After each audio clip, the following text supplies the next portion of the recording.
It's Save the Elephant Day today. How many of you knew that? I remember when I first saw an African elephant in the wild. I was about 18. I grew up in England, so didn't spend my childhood here.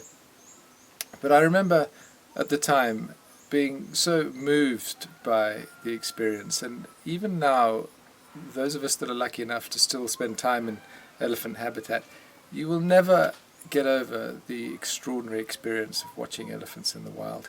And those of us who work with the Zambezi Elephant Fund continually are reminded how special these creatures are, and that you can't fail when you have these intimate experiences of watching elephants up close in their natural habitat. You can't fail to be, as I say, really moved by that, and it's a wonderful privilege.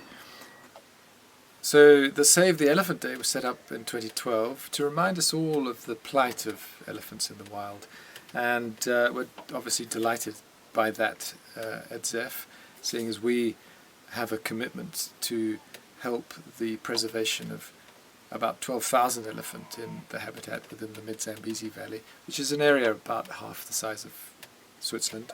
And one of our founders, Richard, was down there this last week in the midst of the pandemic, helping out on the ground, and he was really impressed by what's happening there at the moment. Obviously, these are hard times. Lots of concerns over, particularly the funding gap as a result of the lack of tourism revenues for conservation this year. But Richard was really heartened by the attitude and the spirit of the guys on the ground, particularly the national parks teams, and the commitment to the job at hand.